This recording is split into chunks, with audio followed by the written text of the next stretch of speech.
So we're now going to be looking at Old Futures by Norma MacDonald. This was released on the 24th of the 4th earlier on this year on Noise Records. There's 10 songs on the album and it's approximately 36 minutes and 50 seconds long, so just under 40 minutes. And it's an album that was recommended to us off the back of an interview with Chad Peck from Kestrels. Chad is, of course, Norma's partner, as we found out in the interview, and owner of Noise Records.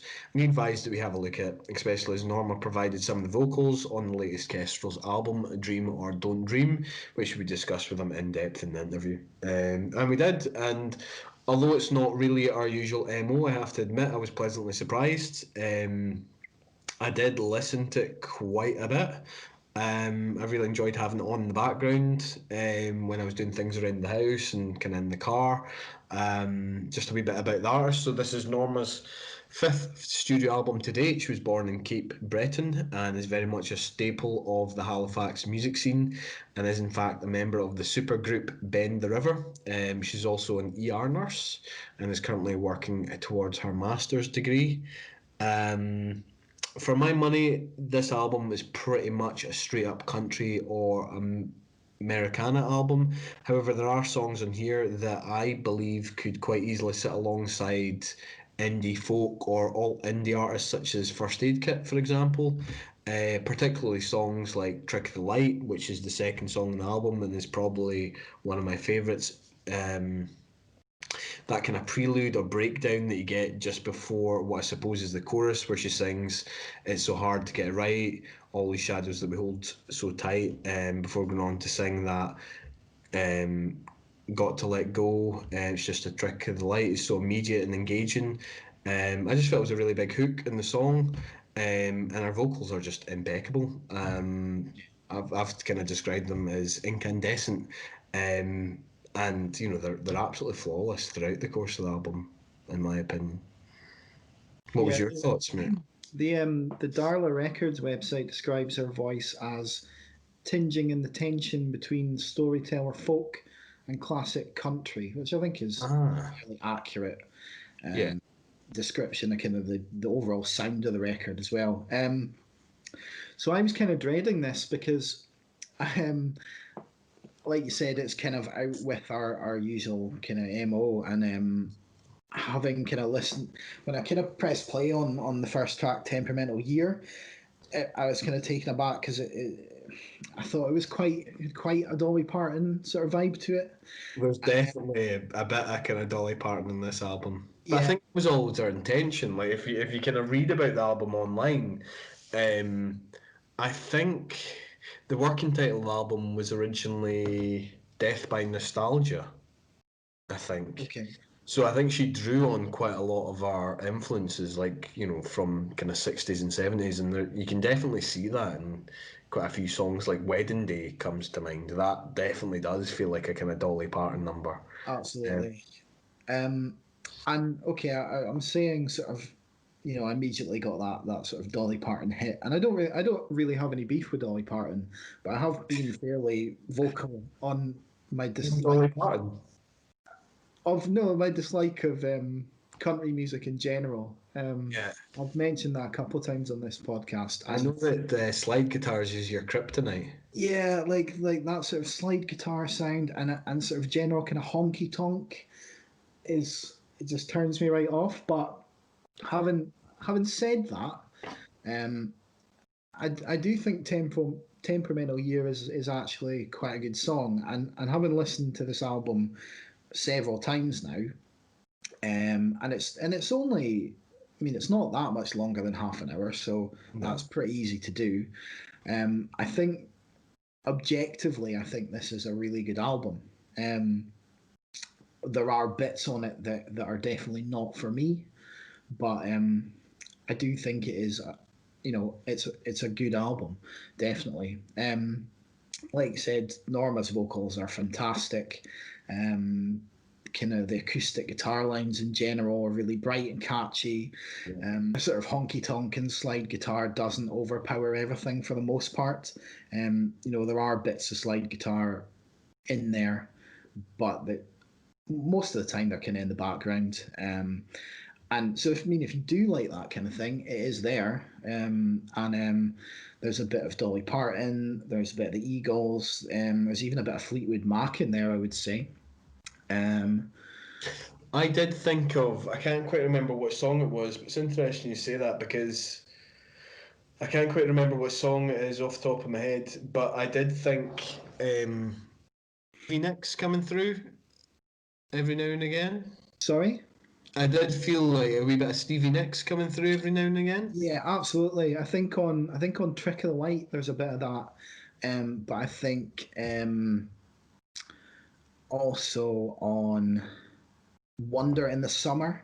I think that is very, very Fleetwood Mac esque, um, for big parts of it at least, and it's got that kind of there's a sort of side to Fleetwood Mac that is there's a really kind of they've got a really sort of vintage rock and roll kind of swing to them, and that's all over Wonder in the Summer, but definitely there are there's definitely some Stevie Nicks on here for sure.